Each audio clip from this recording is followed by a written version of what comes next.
Hey, what's the deal, YouTube? It's your girl, Miss Honey.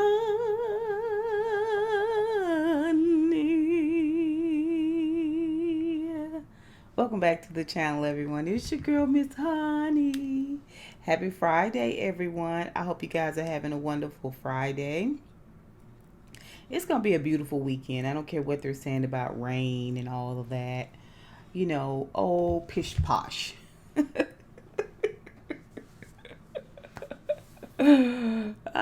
Go on. Oh, let me move my microphone a little bit closer.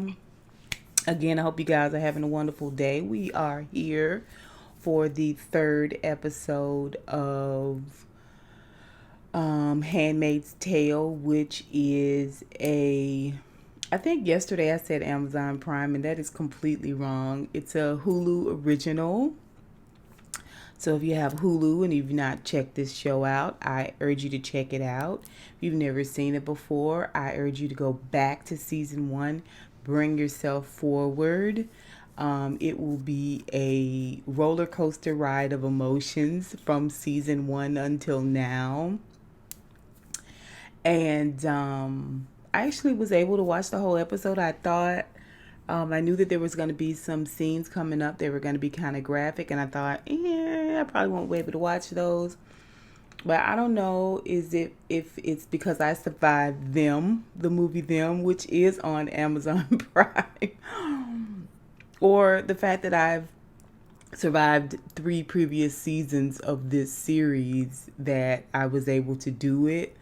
Like the sadism that we have to endure in 2021 it's completely indoctrinated us. Like everyone's just numb now to the sadism. So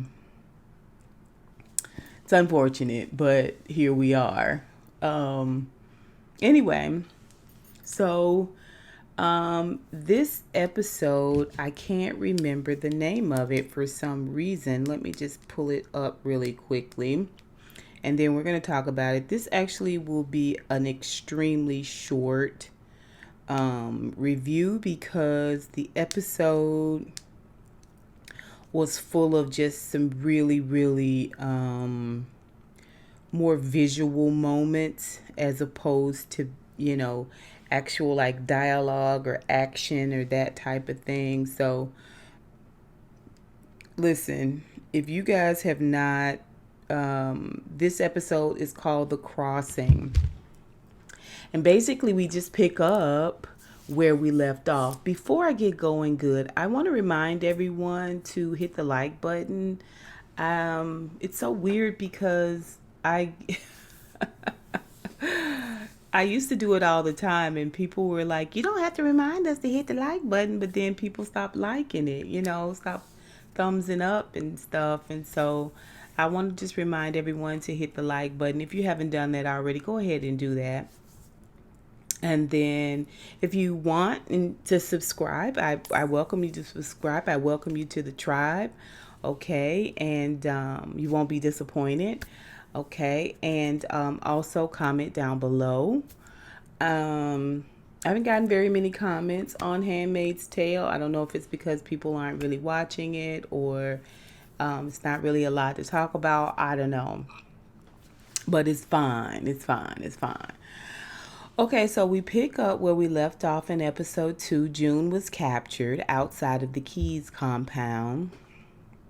We don't get to see Mr. or Mrs. Keys in this episode at all. As a matter of fact, I didn't think until the end of episode 3. Wonder where Mrs. Keys is. Did we see Mrs. Keys? I thought Mrs. Keys had worked it out where they would take her with them when they ran to the next spot. But anywho, June is back at the headquarters at Gilead, and the torture has begun.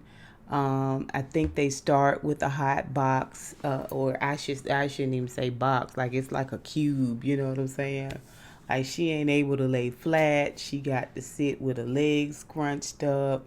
That's it's one thing for you to be like in that darkness, in that closeness, in that coffin like setting. It's another thing altogether for you not to be able to um stretch your legs out, you know what I'm saying? Or if you flat, not to be able to bend your knees. Like, you don't know how much you will want to bend your knees until you can't bend your knees. And you don't understand how much you will want to stretch your legs out until you can't stretch your legs out, right? And we move on from that, in the torture scale. We move on from that to waterboarding. And the guy off Joseph, I think is his name. These like Norwegian, Swedish, Amish type names that just makes everything that much more sadistic, in my opinion. Off Joseph is the guy, the torturer, and he's one of those pleasant villains, that say, "What a pleasant day, a lovely surprise. It's pleasant. It's a pleasure to meet you." Whap. Oh, let me help you up. Punch, punch, punch. He's one of those really sick individuals, right? Like something broke up there in his head. Anywho, we move on from that to waterboarding. She's already said she's not going to tell anything. Aunt Lydia is there and she's giving a couple of slaps to June, just for good measure. And after they finish waterboarding her, she's sitting in a chair in the middle of the room. Aunt Lydia comes in and she is like, "Oh, blessed be, child. Oh, blessed little lamb. Why don't you tell them where the other handmaids are? Blessed little wee one, my little gumdrop." And June is like, "Oh, so we can bring the others home. This is not their home.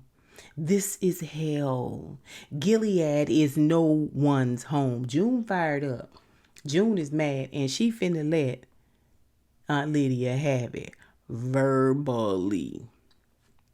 Okay. When the time comes to let Aunt Lydia have it physically, June doesn't do it.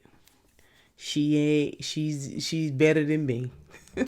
She better than me and I love the Lord. She better than me and I'm saved. Cause I'd have bashed her head in and worried about heaven later. Oh yeah, I'm dead serious. Yeah. Anyway. Thank the Lord. I don't have to worry about an Aunt Lydia. Okay. So yeah. Then she tells Aunt Lydia that Janine, your little birdie, the one you thought you had in your cap, she couldn't wait to betray you. This is all your fault. You taught these girls. We talked about this in the last episode, how they sat in classrooms and were trained how to be rape victims, right? And Aunt Lydia, a lot of times, was the instructor for these trainings. You sat and told these girls, convinced these girls that if they just follow rules, they would be okay, that it would be all right. And they have been raped and tortured and humiliated, and that is all your fault. All of that is on you. And Aunt Lydia was like, "No, I would never. I mean, no, no, no, no, no, no. Raped and tortured and murdered and killed and broken and battered and bruised, and it is all your fault." And Aunt Lydia is like, She goes on out, calls in off Joseph, and they're going to go through the next phase. Now they're going to pull her little doggone fingernails out, child. And before they could pull her fingernails out, she tells them a bogus spot where they can find the handmaids. She gets a brief moment of reprieve from the torture when they go to look. And then Aunt Lydia comes in later and was saying, why would you do that? You just bought yourself a little bit of time. By now they know that they're not where she said they are. And so then they take her to the next phase of torture. Okay. Meanwhile, Commander Lawrence and Nick, remember, is June's second daughter's father. He's a chauffeur at the Waterfords. Okay, the one that impregnated her, because Fred Waterford is shooting blanks out here. Okay? And so they're talking, Nick and Commander Lawrence, and Nick has helped Commander Lawrence out. Again, we don't really fully know whose side Nick truly is on. It sometimes looks like he's on June's side, and sometimes it looks like he's not on June's side. Currently, the things that he's doing to June, for June, to help June, is just keeping her alive. He's not slipping her a key.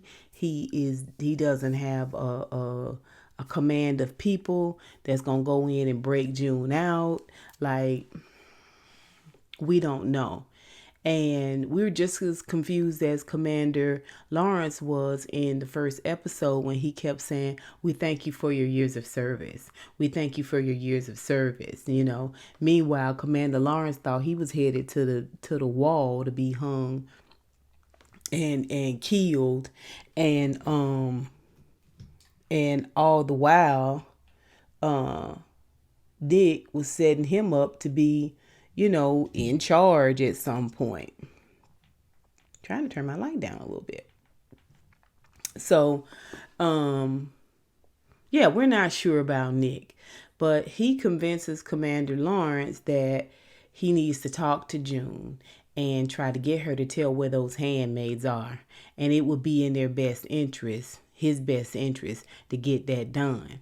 And so they set up a little dinner for June and Commander Lawrence.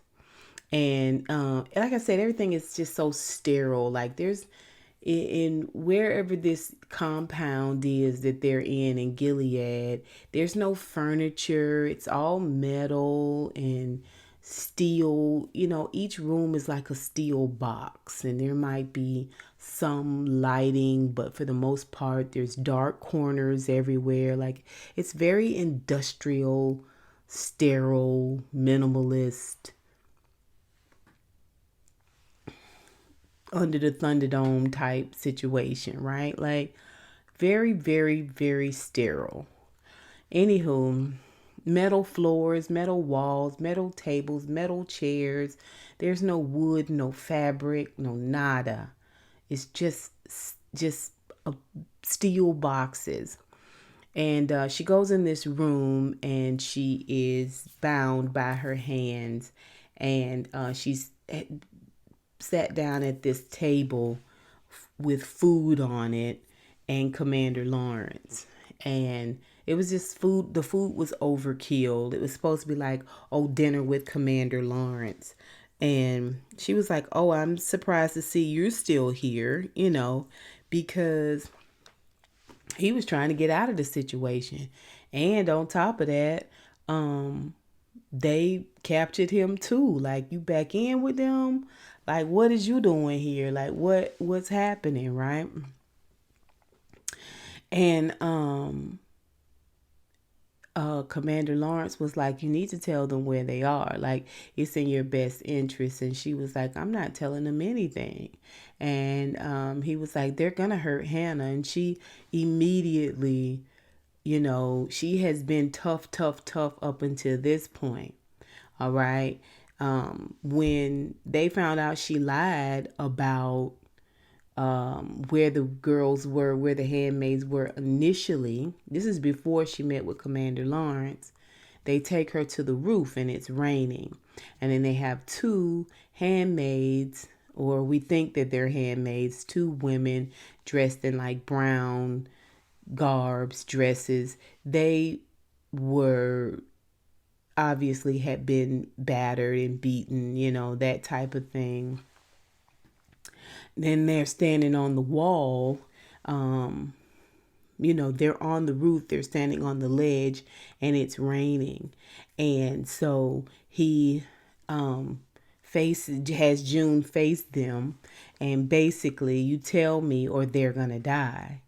And June is like, you listen, before the guy makes this spiel about you need to tell us or they're gonna die, he gives this scripture up, and it sickens me to my stomach because I am reminded, much like I was with the Jezebels in last episode, just how accurately the wickedness of this world is portrayed in this show.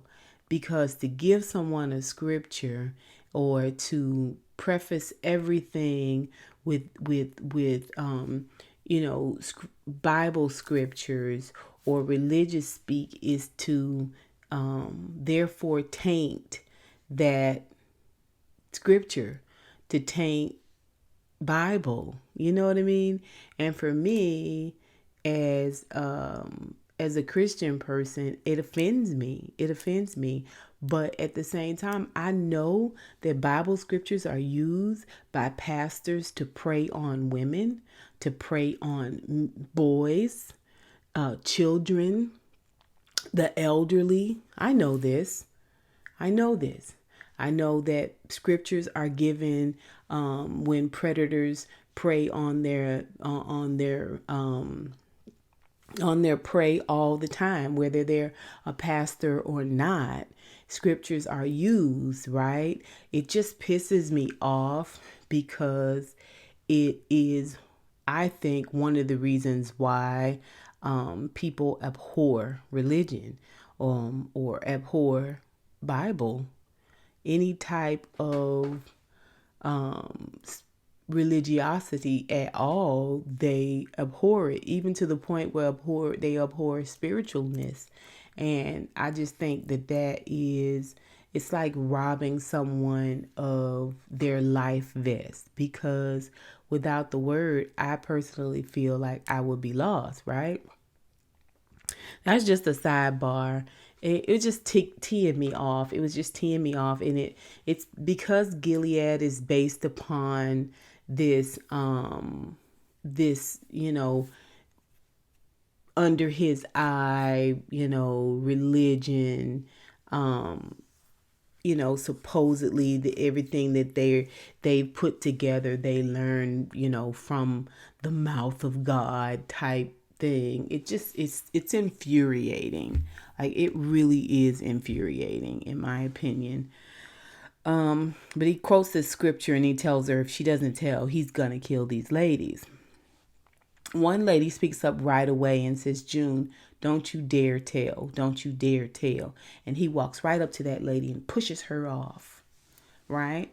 And the next girl is there, and she is smaller and frailer, and she is crying. She is an Indian woman, not Native American.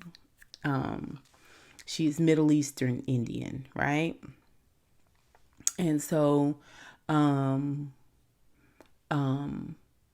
he walks June up to her, and the girl is crying and she's shaking, she's shivering, she's afraid that he's going to push her off too. And he puts his hand up. This is off Joseph.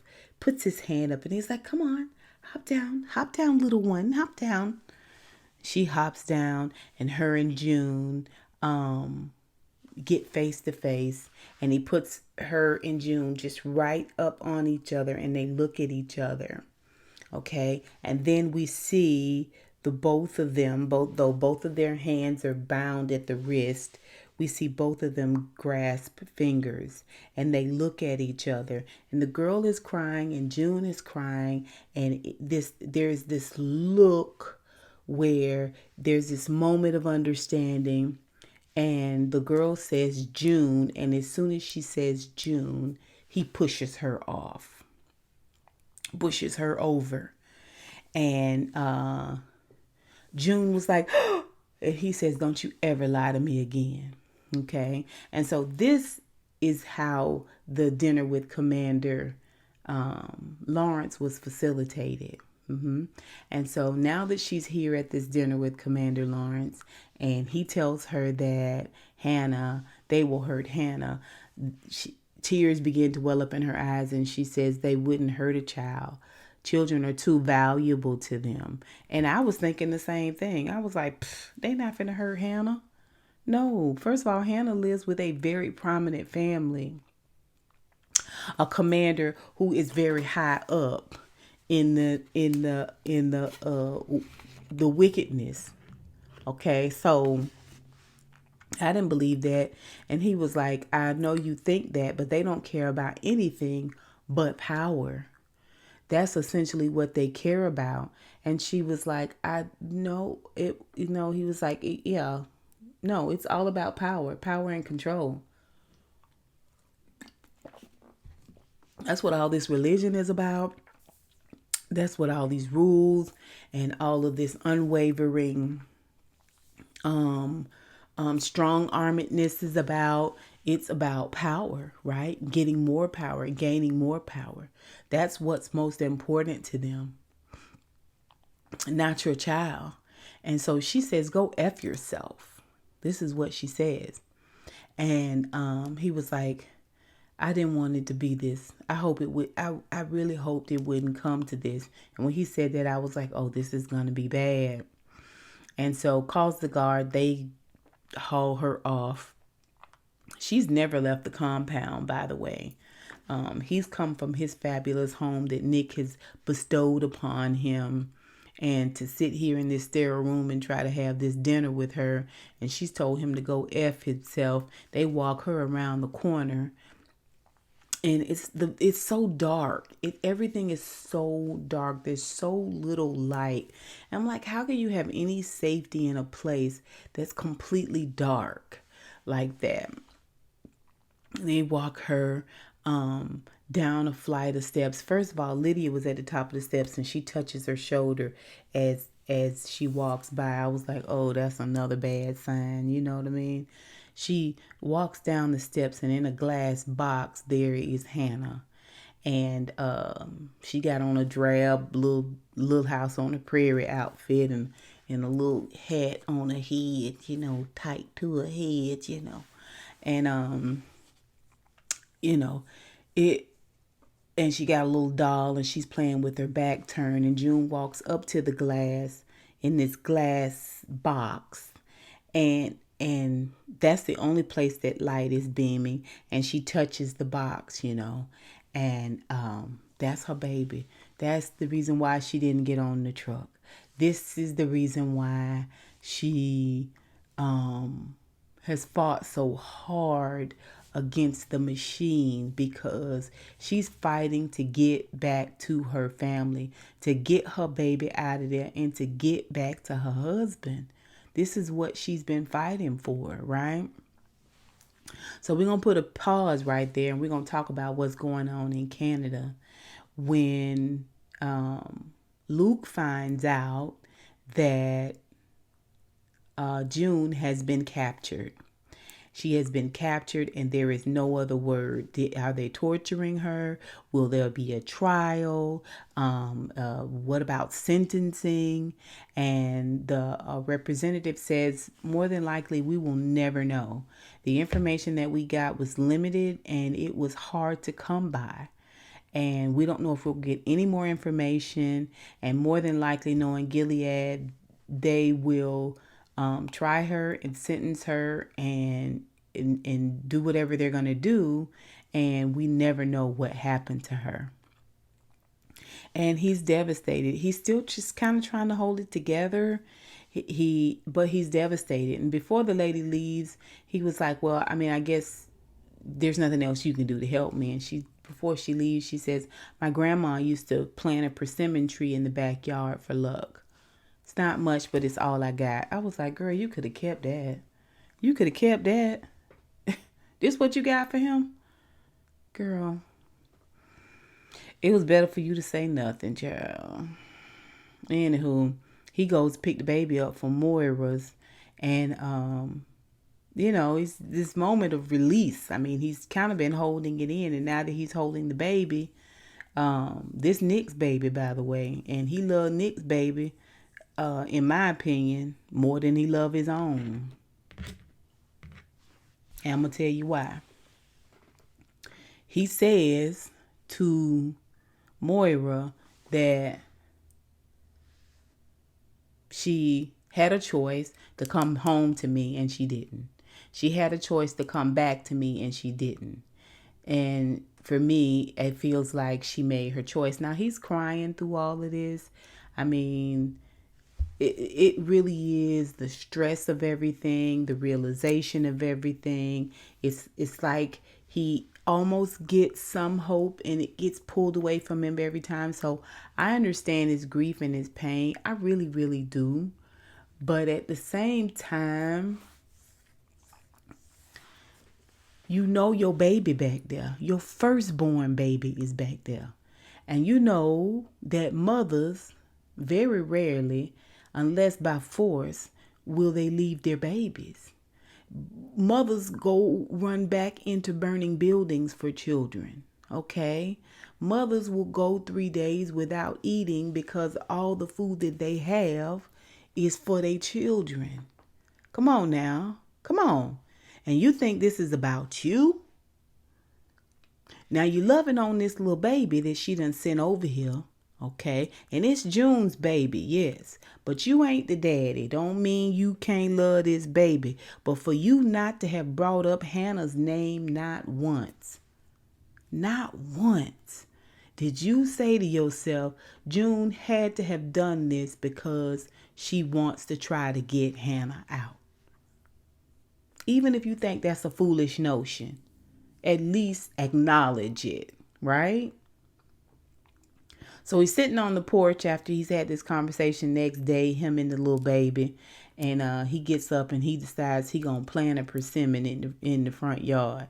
And he snuggles up with the little baby. Let's go wash our hands, little baby. Let's go wash our hands, little baby. We wish your mama the best. And he gives her a little kiss. I was like, can somebody please bring up Hannah? Can somebody? I'm just saying. It's weird. It's weird to me. Anyway, back to June and Hannah in the glass box. Hannah's in the glass box. And when she turns around and she sees June, she runs to the furthest corner of the box, right? And the reason she does this is because June is already in season 3 tried to kidnap Hannah. And it's not really kidnapping, but with Commander Lawrence's help, she started going to see Hannah in an empty house. They would have the Martha bring Hannah and she would play and visit with Hannah. And then one day she tried to take Hannah and Hannah ran screaming. Because when they took Hannah from June, when they kidnapped Hannah, when they stole Hannah from June and gave her to this family, Hannah was like 3, right? And now she's like 6 or 7. So she's had, just like the kid from last week, she's had time to be fully indoctrinated. You know what I mean? Like, these are the people that love me. This is my family. And so when she scurries to the other side of the box, June goes around to that corner and to the glass, she just kneels down and she puts her hand up and she's crying and her head is bent. And then that's when Joseph walked up to her and she tells exactly where the handmaids are. And it's the truth this time, because she can't run the risk of anything happening to Hannah. Now, sidebar, of course, I said to myself, listen, if you can't get Hannah out of this place, it's better for Hannah to go and be with the Lord. And I'm just saying.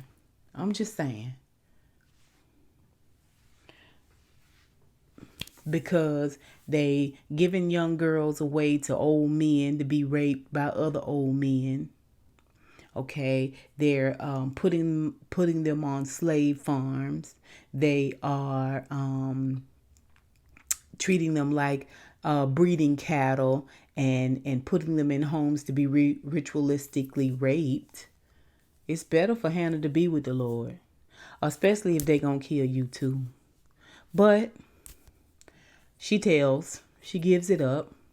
And then we see where the girls are laying down in the basement on a hard floor in the exact location where June said that they would be. And Janine is the first one that notices that there are lights outside and dogs are barking. And they're like scared little rabbits without June. I mean, June would have fallen away. She would have fallen her way out of there. First of all, June wouldn't have been asleep down there with them. June would have had them sleeping off in the woods somewhere. Um, you know, June's a fighter, but they were like scared little rabbits, baby. They were huddled and huddled, and something just came over them where they just stood and faced the door and they locked hands. Really, really tight hands. They were so afraid. The door kicks open and they come in with those lights beaming in your face so you can't see who's coming in. And they're taken. And then we see where Aunt Lydia says, all the girls are back safe and sound at home. This is what she tells June. And June is devastated. She's devastated because this is the only thing. Hannah is the absolute only thing that would have gotten her to tell, right? And so she tells Lydia that she is ready. She's ready. I'm ready now. I'm ready. And Lydia was like, ready for what? She was like, I'm ready. If you're going to kill me. I'm ready to go now. I'm ready to go on. And Lydia was like, no. See, Commander Lawrence told June when they was at dinner that commanders are needed now more than ever, which is why he's valuable now more than ever, because something happened at Jezebel's where they had some bad liquor. And I think it was 9 commanders in the hospital and 6 dead. And so June was like, unfortunate. Well, likewise, because she got 86 children out of Gilead, they need all the handmaids alive. And because they're all still viable breeders, what they're going to do is put them all on a work farm where they will work their fingers to the bone. And when they're ripe and ready, they will bring the couple to them. Instead of sending her to be raped by living in these people's homes, they're going to bring the rapist to her.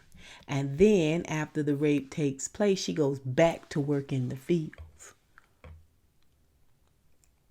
And that is what she will do. She will work in the fields, baby, until she gives birth. It's a breeding farm. She's going to go to work on a breeding farm. Now, Gilead is just a small part of the United States. And then there's Canada. Where's the rest of the world? Where's the rest of the world? What are we doing? What's happening here? We not asking questions about that? Maybe that's in the book. I don't know. Anyway, so she's going to work on a breeding colony. So they hose her down and clean her up, load her up, and take her off to meet the bus where she is going to go to the breeding farm. It's weird how they do things because they bring her to this very long bridge, right? And put her out and tell her to go walking. Now, if she jumps off either side of this bridge, she's going to be in ice cold water. So they're not worried. The guards stand with their truck at one side of the bridge. And the other side of the bridge, she looks and she sees Nick. Now, she's back in her red garb. She's got a tight white habit type top hat on again. And she's got her brown boots and all of that. And she's walking and she sees Nick and she's like, oh. She walks up to him and I don't remember the conversation. I think he was trying to tell her something about how he was trying to help her and how he was trying to, and she told him to stop. Just stop. You don't have to explain to me how sorry you are that I'm in this situation, that, I was born a female and you were born a male, this type of thing. I mean, I guess too, the men are under, um, they're under the eye too. They're under the rule too. They are afraid of losing their lives as well, except they're not getting ritualistically raped, but they are forced to torture, I guess, hurt, harm, maim. Anywho, um, she tells him it's fine. He feels like he's done. I think he feels like he's done his job or done as much as he can because she is at least still alive, right? Physically alive. Her going to this breeding farm is going to kill everything inside of her. It will for every woman there. Okay? This is what it is, right? And so I mean, they're not cattle. They're humans. They have emotions. They have feelings. It's just it's so sick. It's so sick and twisted. And it's so possible, you guys. It is so possible when you think about what they did with abortion rights alone in 2020, in 2019. It's completely possible when you think about how cold-hearted some members of Congress are, and matter of fact about the lives of others. It's completely possible when you think about how this whole vaccine was handled from the beginning. It is completely possible that Gilead could happen if we do not continually rage against the machine. We don't keep our eyes on things. If we don't vote, it could be completely possible. This could happen. It seems like this dystopian society and, this fantasy, this far off situation. But listen, it is completely possible.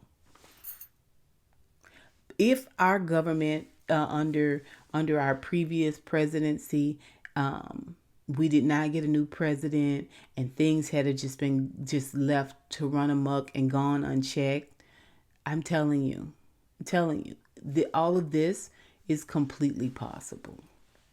We could be there to at some form or fashion in one way or another. Anyway, she walks off from Nick because the bus is coming behind him, approaching the bridge from the other side, is coming, and she's got to get on that bus. And that bus has the other handmaids and Aunt Lydia. And they are going to head off to this breeding colony farm. But before she walks off too far, she runs back and she kisses Nick. And it's this, the camera pans around their heads locking and I love you. He was like, I love you. She was like, foreheads. Put your foreheads together. It's supposed to be a touching moment. I was like, girl, I hope you checking his pockets for a key so you can get these cuffs off of you. I really do. I hope you is checking his pockets while you pretending to love this man. You got a whole husband back there. I don't know what she's doing. I don't know if she's doing this because essentially he is the only one out there in Gilead, him and Commander Lawrence, that would possibly help her. I don't know. Anyway, she goes off and she gets in the van. And they're all in there. It's got those red curtains and they're all dressed in red with those white habits on. And then they've got, on top of these little tight white habits, they put on one that is like a cone.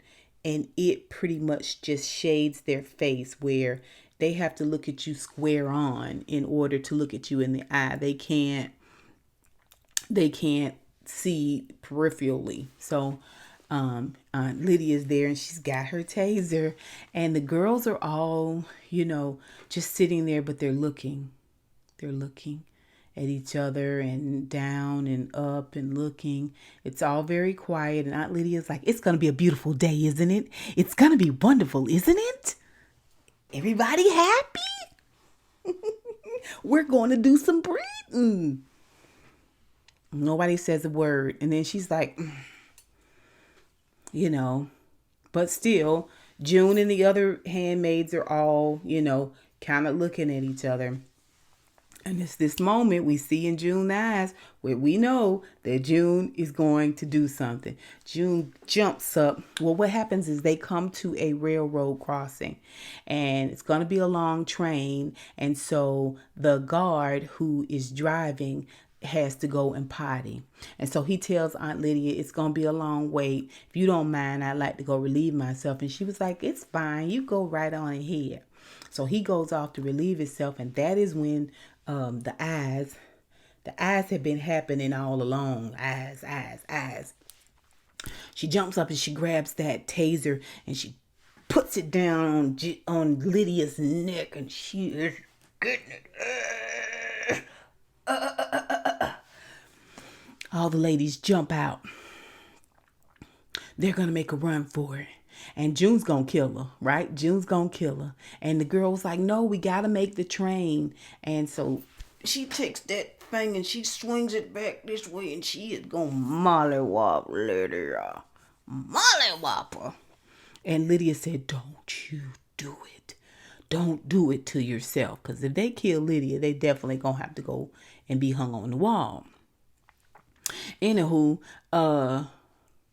they jump out and run.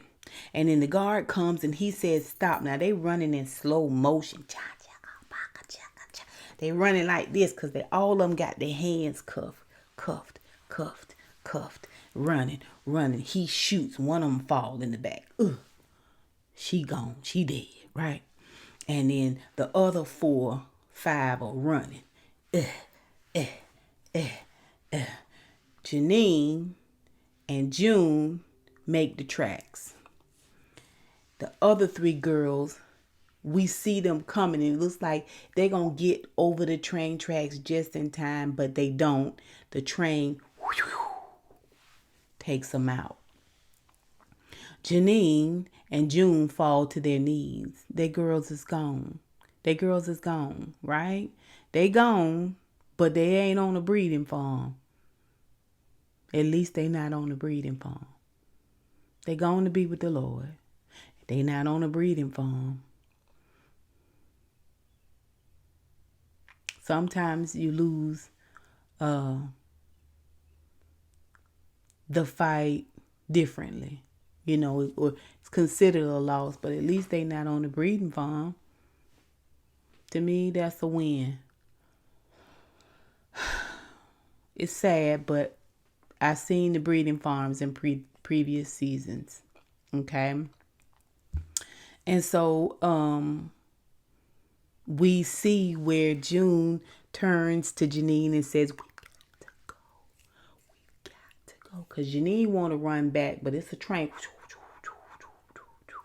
Going by on the other side of the train is Lydia and the guard, which I'm surprised she didn't stop him from shooting, because that's how valuable the handmaids, a breeding handmaid is, a handmaid that's able to still breed is. I'm surprised she didn't stop him from shooting.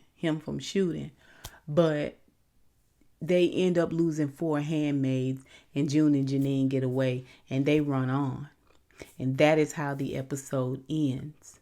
Except we do get a little snippet of when the girls first got there. They had been there a while when they first got into Gilead, and they had been there for a while, and how they would communicate in whispers and looks, and how they learned to read lips. It is this moment of humanity that we see when we saw June touched the glass with Hannah there, when we saw her grasp the young lady who was about to be pushed over the ledge's fingers. There's this communication, this moment of humanity that communicates what needs to be done, is to come, right? In the middle of all this stark steel darkness, in the middle of all this wickedness and wretchedness, there are these little moments of humanity that shows that these ladies, although they have been pushed to the brink of what is physically and mentally capable for the average human, they still maintain this measure of humanity. And it is the same amount of humanity that we see inside of the van when the girls sit there and just from looks they realize, everybody realizes what's going to happen, what's going to be done, right? We about to fight, we about to rebel, okay? And June communicates this as the show ends, of how they learn to communicate with one another through touch and through lip reading and through, just reading each other's gestures, right? And it was a very telling moment for me because I realized, I personally feel like what I was learning in that moment was that even in the midst of all of this wretchedness, you cannot truly kill love. You cannot truly kill that which you did not birth. Okay? Love don't come from man.